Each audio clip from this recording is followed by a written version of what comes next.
Welcome. Today, I want to talk about what actually counts as income.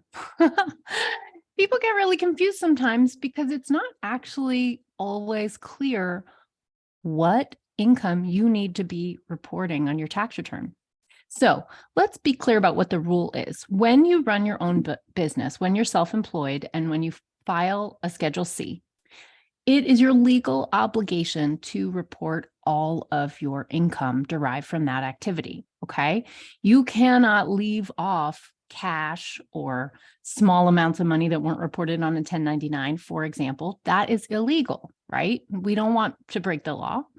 So, and also just to not to put too fine a point on it, but if you understate your income to the IRS by more than 25%, you're committing a felony. So let's be super clear.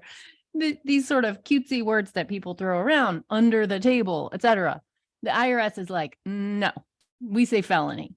You say tomato, we say felony. So let's just be super clear. You got to report your income. So to all of you well-meaning people out there who want to do right, what actually counts, right? Sometimes something that seems like income actually isn't. And sometimes things you might not think are reportable income are. So I'm going to make this a short and sweet episode, and you are going to leave today knowing exactly what you do need to report to the IRS and what does not actually count as income to your business. Let's jump in. Okay. So what does count as income? Grants count. Grants are reportable income. I do on occasion get a client who will say to me, hey, the granting agency said that this isn't taxable. And to me, the answer back is ask that granting agency to provide you a letter citing the part of the tax code that says that the grant you received from them is not taxable. If they can provide you that letter, great. You don't need to report it. In all other circumstances, barring your receipt of that letter, that is reportable income. And I do not care what that agency says to you. I want proof, not just a verbal reassurance, okay? Because the assumption is going to be a grant is reportable income, and you're breaking the law if you don't report it. So you better have a letter that says, I definitely know for sure I'm following the law when I don't report this, okay? So there's grants. Cash, you know this. Cash is reportable income. You could have a business that operates entirely in cash.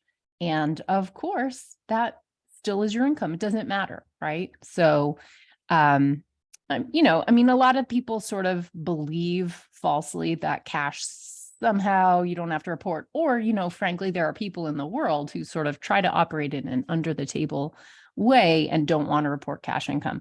I'm just here to say, the IRS is not stupid.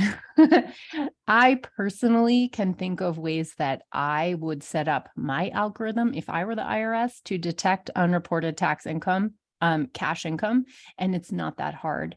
And believe me, the IRS has a whole program. I believe it is called the Buried Treasure Program.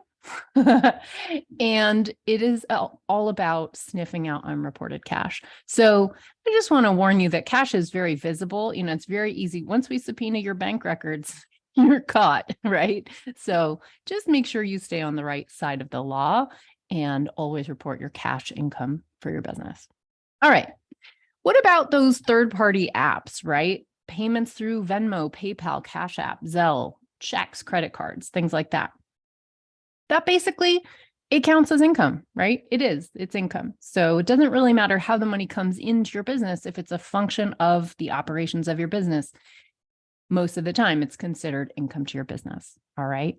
Now, one little exception here, for example, when we're talking about Venmo, is if you're reimbursed for personal things, right? You and your friend go out to dinner and you foot the bill, you intend to both pay your own way, but you foot the bill because your friend didn't have Venmo or whatever. You pay the bill and then they Venmo you their half of the meal back again. That does not count. That is not income to your business. All right. And I'm going to give you a metric in a minute to just sort of show you how you know the difference between what does and doesn't count. But that specific scenario is one I see a lot. And no, that doesn't count as income to your business. You do not need to report that. All right. And then lastly, what counts as income is amounts paid to you even when they're not reported on a 1099. Every now and again, I have someone ask me, like, assume that because they made income in their business that was in an amount under $600, AKA under the reporting threshold for a 1099 as a contractor, they somehow think that this means it doesn't count as income, that they don't have to report it. And no, that is not true. You definitely do, right? You could make all of your income in your entire business in amounts that are smaller than the 1099 reporting threshold. Does that mean you don't report any income for your business? Of course not. You know this is true already. I'm just going to remind you. All right. But here's the other side of this coin. What does not count as income to your business? What are you not taxed on? Well, first and foremost, gifts. If it's a gift, it isn't taxable income. So if you are in the lucky position where, for example, your parents pay your rent, that's a gift from your parents. That is not taxable income. You do not have to pay any taxes on that whatsoever. I do want to say, though, gifts are defined and scrutinized by the IRS. So don't make a mistake of, if somebody wants you to do work for them and they give you money and they call that money a gift, that is not a gift. If the person asks you for anything in exchange for the money, it's not a gift. It is payment. Okay. The IRS is super clear on that rule. So be careful there. Here's another one though. Loans. When you get a business loan, you get a loan to your business, that is not reportable income. And if you think about it, it makes sense because it's not your money. It's cash in your bank that you can use for a time period, but it's not actually income to your business, right? So loans are not taxable income. The last one is when you move money from your personal account into your business account, right? Let's say I don't have enough funds, enough cash in my business account to cover a big upcoming expense. I can move money from my personal account into my business account to cover that expense for a moment. What I'm doing effectively is giving my business a loan from my personal bank account. It doesn't count as income. On the flip side, when you pay yourself, just FYI, paying yourself, doing an owner's draw from your business account into your personal account, that also doesn't count as an expense. So this one works in both directions. It's neither income to your business nor an expense of your business. When you move money from one of your bank accounts to another, you're just moving money from your pocket, your left pocket to your right pocket, right? The IRS cares, is it in your pocket, right? You with your social security number. That's the pocket we're looking at. We don't really care which pocket it's in. We care, does it belong to you and your social security number? All right. Okay. So here's a metric that should help you make a determination in all cases about whether income you receive is actually taxable income or not. So here goes. Is the money you bring in a function of the business itself, right? Is it income generated by the operations of that business? And I want to clarify what I mean when I say that. If I'm a pizza restaurant, right? Income that is a function of the operations of my business are pizza sales, basically, right? Maybe some catering, maybe I have a couple lines of business. But if I make money in one of those two ways, that is business income for sure.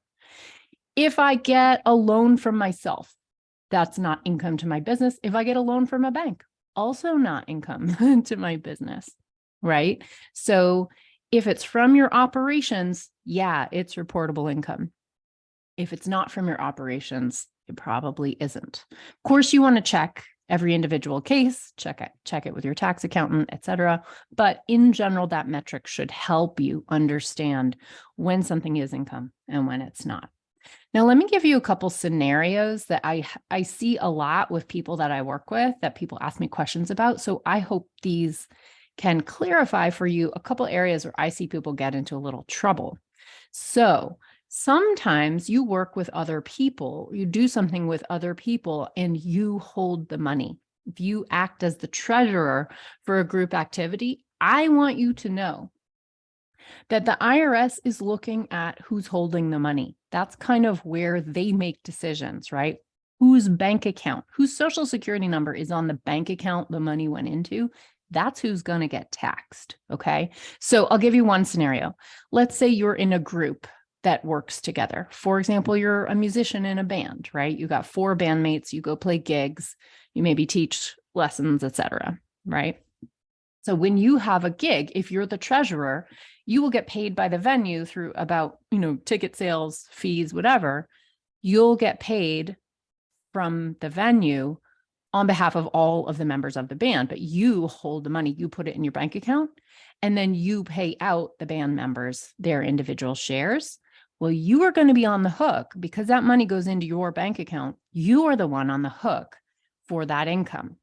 But on the flip side, you should also be the one paying out your bandmates because that makes you then get the corresponding expense.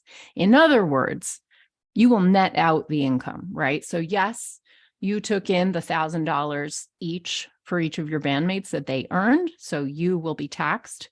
You're going to be reporting that, $4,000 extra dollars that aren't really your money. But then you pay out that $4,000 to your bandmates.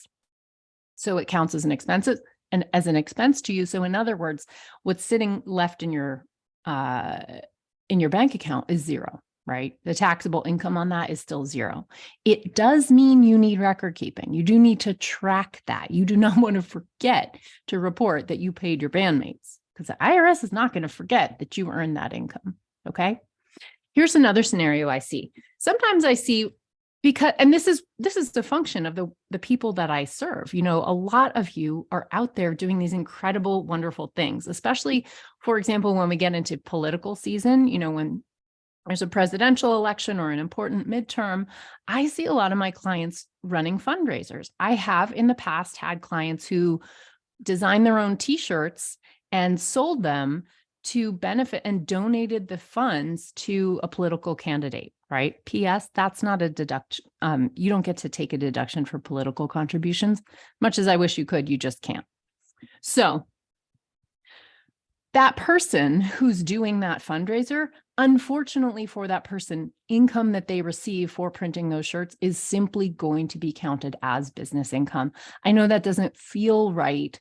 And I know that the thing you're doing is generous in spirit, but that is just how it works. The money is coming into your bank account for an activity you're doing. You are going to have to pay income tax on it as though it was taxable income, even if you're donating that money. Okay. And for this client in particular, she was, like most clients that I work with, she did not itemize. She took the standard deduction. And if you've listened to past, my episode on the difference between itemized deductions and business deductions, that itemized deductions includes charitable contributions. And only 10% of US taxpayers itemize. So only 10% of US taxpayers actually get any deduction at all for charitable contributions. So this is sort of a really sucky whammy when you're doing a fundraiser and you donate money and you don't itemize. You don't get any deduction, but you do have to count the income. I know it sucks. I didn't make that rule. I'm just telling you about it. Okay.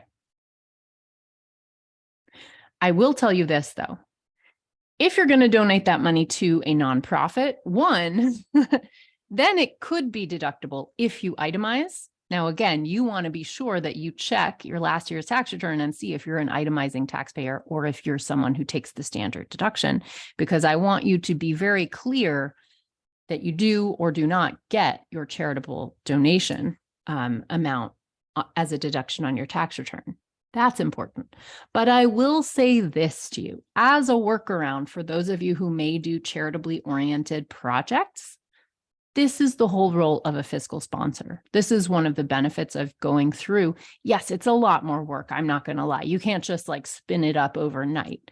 But if you have a big project and you're planning on using a lot of money, a fiscal sponsor can save you from this headache because essentially the role of a fiscal sponsor, they are usually operating as a 501c3 nonprofit.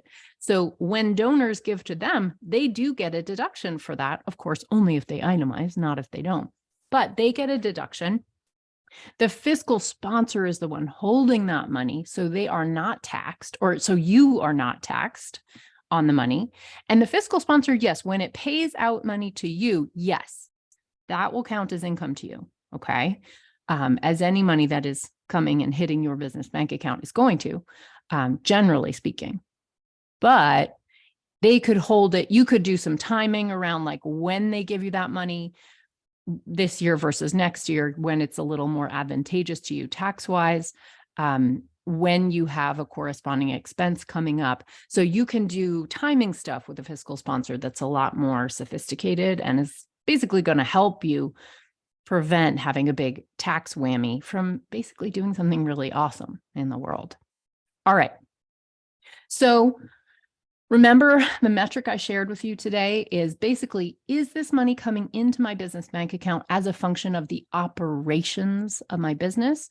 Generally speaking, when that is the case, then yes, it's taxable income. Is it a payback for pizza night or my friend paid me back for a meal we shared? Then no, that is not taxable income. Gifts, not taxable income. Loans, not taxable income.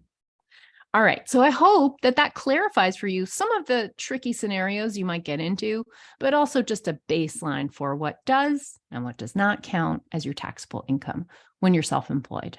All right. I hope that helped you all.